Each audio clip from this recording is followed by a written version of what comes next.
Bonjour, si toi aussi tu veux participer à l'œuvre de Dieu, si toi aussi tu penses que cette chaîne a le mérite de devoir continuer pour informer, n'hésite pas à faire un don, chaque don sera utile et aidera au développement de cette chaîne ainsi qu'à l'entraide et à la distribution de la parole de Dieu.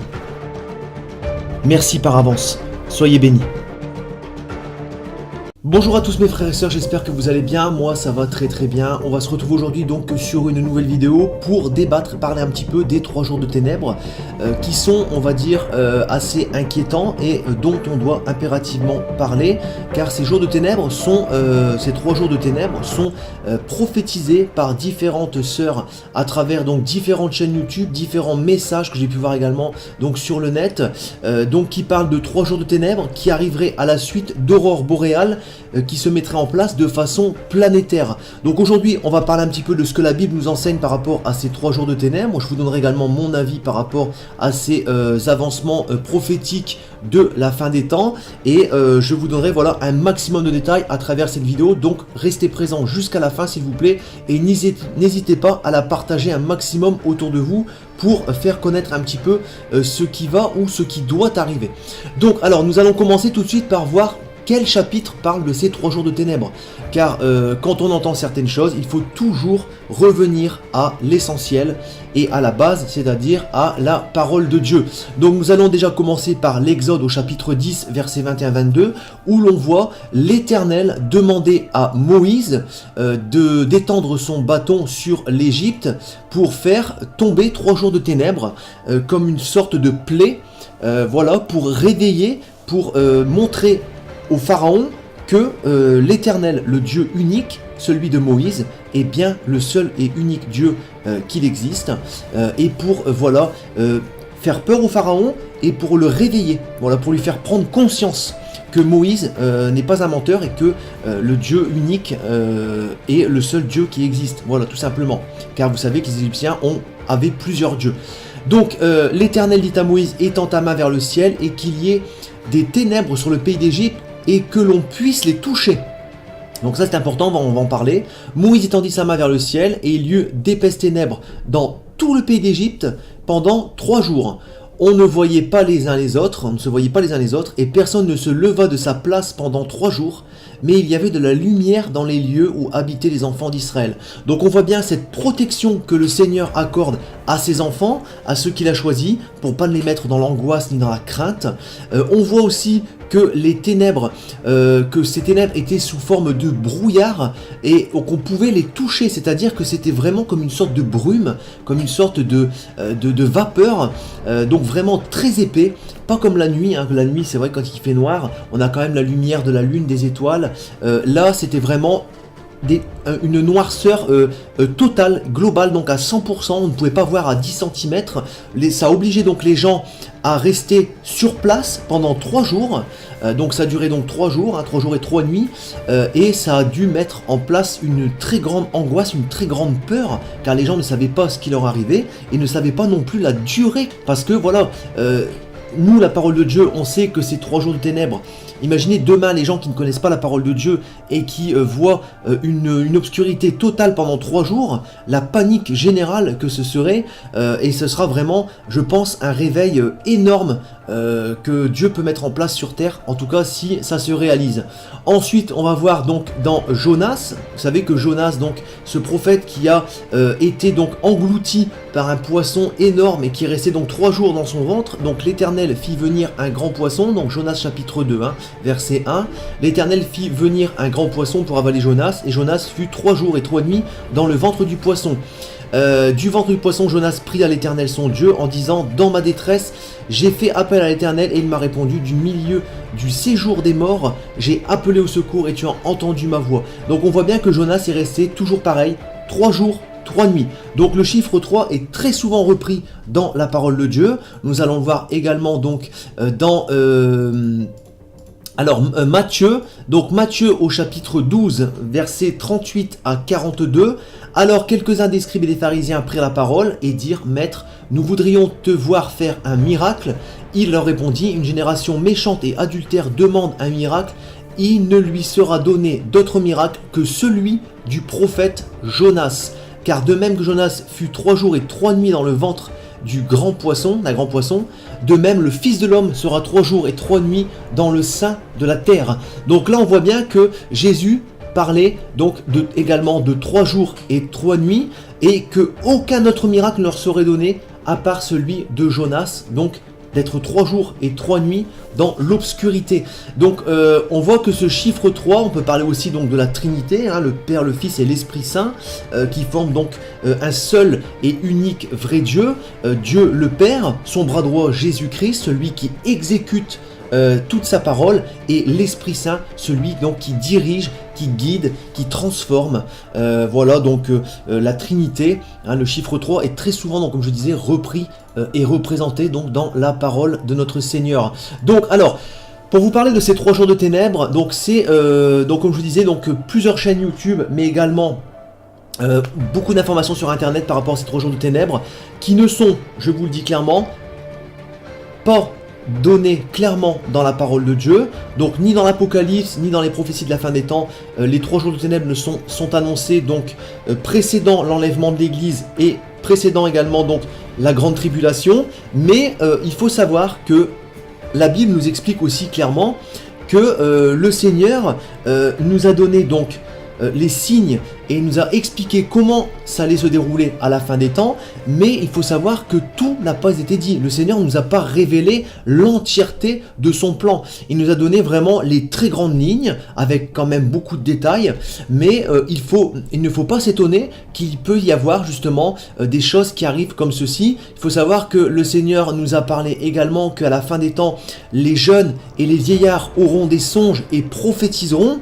Donc ces gens qui reçoivent ces prophètes qui reçoivent des messages, des songes de la part du Seigneur en cette fin des temps, je ne vois pas l'intérêt qu'ils auraient à mentir et avancer des fausses doctrines pour justement tromper, pour mentir, pour détourner les gens de la parole de Dieu, car ils se mettraient à défaut avec le Seigneur. Ce sont des gens qui s'investissent quand même énormément, qui font des vidéos, on va dire, régulièrement, et qui aussi, ces vidéos, se sont, très souvent avérées vraies, et ce sont vraiment des vidéos qui viennent de Dieu. Pour moi, je pense que ces vidéos sont à prendre quand même avec des gants, avec des pincettes, mais je pense quand même qu'il faut que nous soyons prêts à toute forme d'éventualité, toute forme de choses qui peuvent arriver. Comme je vous disais, il n'y a aucun intérêt que ces personnes mentent et créent de fausses doctrines, trompent les gens, les enfants de Dieu. Donc surveillons quand même. Donc je vous rappelle la chronologie de ces 3 jours de ténèbres. Il doit y avoir donc des aurores boréales. Donc nous savons qu'aujourd'hui les aurores boréales sont présentes notamment au niveau des pôles.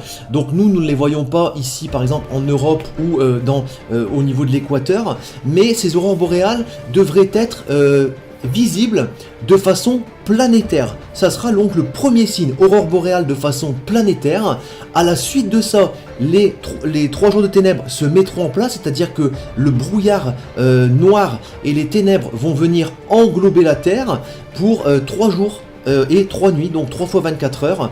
Donc laissant les enfants de Dieu non pas dans l'angoisse et la peur, car nous savons que le Seigneur ne nous a pas prédestinés à avoir peur ou à sa colère, mais à l'acquisition du salut. Donc nous savons très bien, mes frères et sœurs, que lorsque ces 3 jours de ténèbres, s'ils arrivent, nous n'aurons pas peur, nous serons prêts, donc nous tiendrons dans la prière, nous saurons que l'enlèvement de l'Église est imminent, nous saurons également que le déversement de la colère de Dieu ne va pas traîner non plus. Donc voilà, nous sommes un peuple mis à part, nous sommes les élus, les enfants de Dieu, donc nous ne sommes pas dans l'angoisse. Mais par contre les gens qui ne sont pas dans la parole de Dieu, ces gens-là je pense qu'ils seront vraiment dans une peur vraiment énorme. Il faut savoir que justement ces signes qui peuvent être envoyés avant la fin des temps peuvent être mis en place par le Seigneur afin de créer un électrochoc, afin de réveiller les gens qui sont, les chrétiens qui sont froids, les chrétiens qui sont tièdes, qui sont endormis, afin de les remettre réellement dans le chemin de Dieu juste avant que le Seigneur revienne chercher son Église, avec l'enlèvement de l'Église, et avant la grande tribulation, le déversement de la colère de Dieu.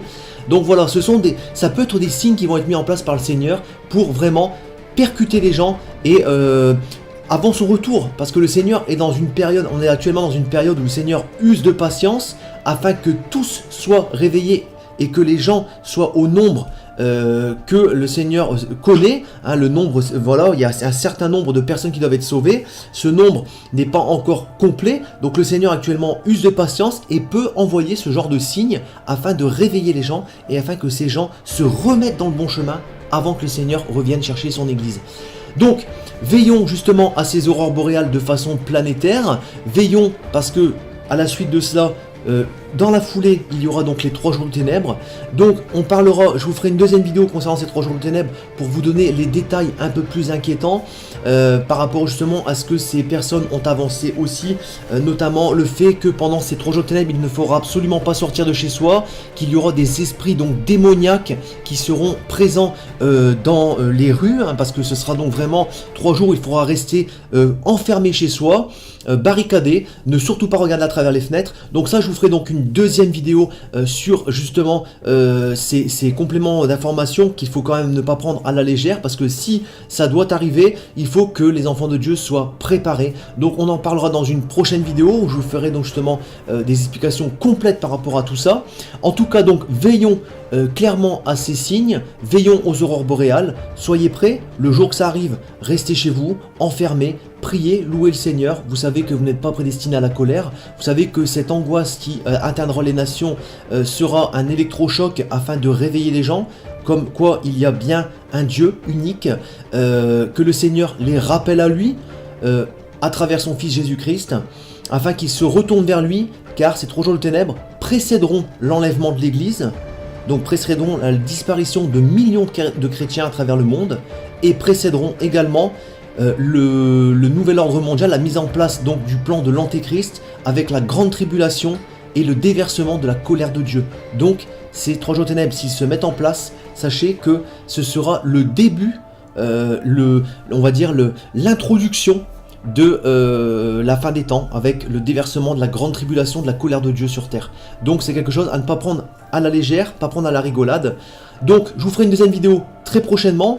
N'hésitez pas à me dire un petit peu dans les commentaires ce que vous en pensez, vous, de ces 3 jours de ténèbres qui sont prophétisés un petit peu partout. En tout cas, je vous montre tout de suite le passage de la sœur qui en a parlé, notamment, qui a fait un rappel. Et moi je vous dis donc à très bientôt pour les prochaines vidéos sur la chaîne. Soyez abondamment bénis au nom de Jésus-Christ. À bientôt mes frères et sœurs. Très bonne journée à vous. Message du Seigneur adressé à sa prophétesse Kerry Ann, 17 février 2019. Bonjour les amis.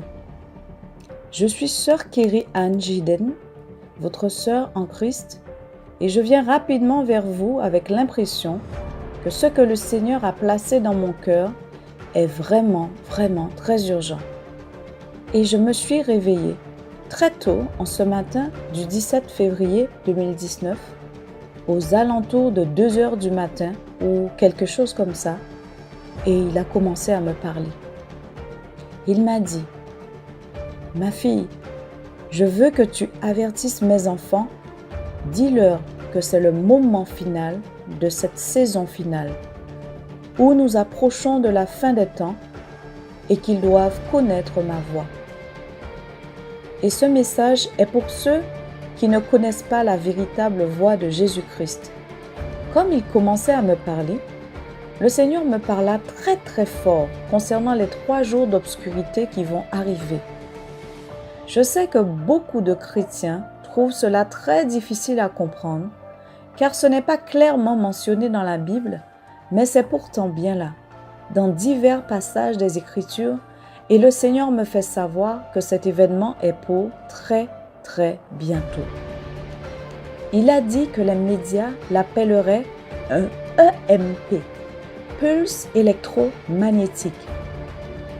Ils expliqueraient que c'est une éruption solaire qui mettra hors service tous les réseaux électriques, Internet, la lumière, etc., générant ainsi un blackout, les ténèbres totales. Ce sont les explications qu'ils donneront, parce que ce sont leurs références. Mais nous, enfants de Dieu, nous saurons qu'il s'agit des 3 jours de ténèbres et bien entendu, comme je l'ai dit dans d'autres vidéos, il y aura ce que nous appellerons une énorme aurore où le ciel sera masqué par de belles couleurs, très belles pour nous, mais en fait c'est dangereux.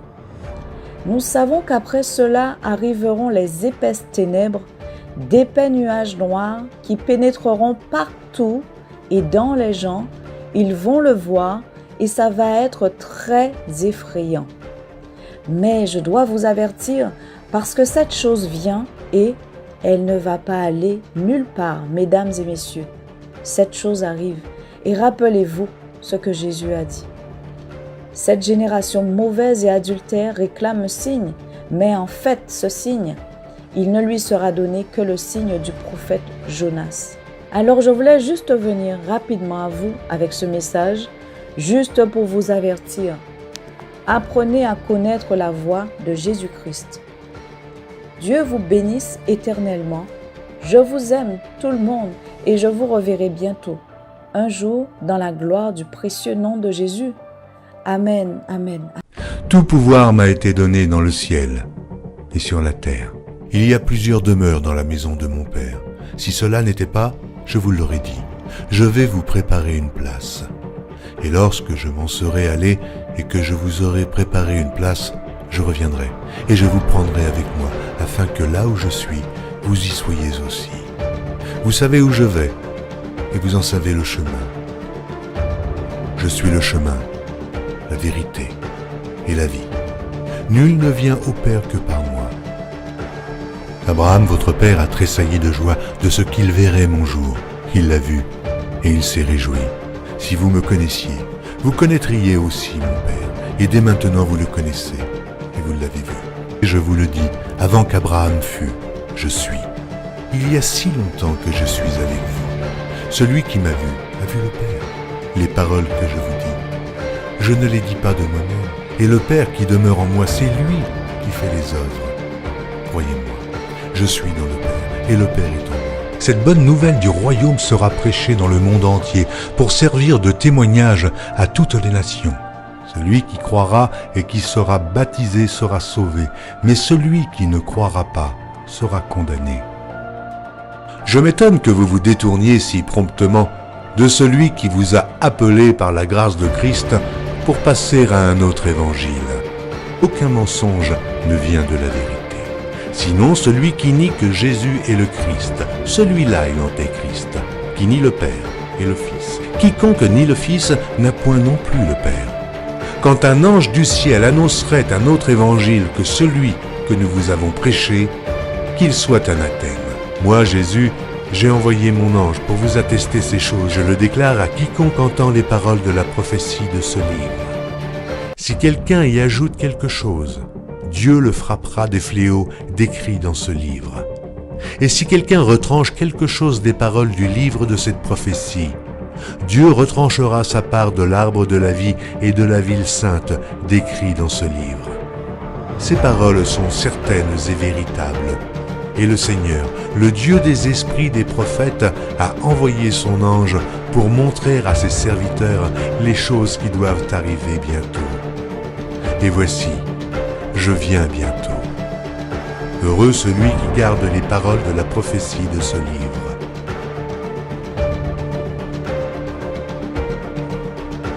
Voici, il vient avec les nuées, et tout œil le verra, même ceux qui l'ont percé. Et toutes les tribus de la terre se lamenteront à cause de lui. Oui. Amen. Je suis le rejeton et la postérité de David, l'étoile brillante du matin. Je suis l'alpha et l'oméga, dit le Seigneur Dieu, celui qui est, qui était et qui vient, le Tout-Puissant, le premier et le dernier, le commencement et la fin. Que la grâce du Seigneur Jésus soit avec tous. Moi, Jésus, je viens bientôt.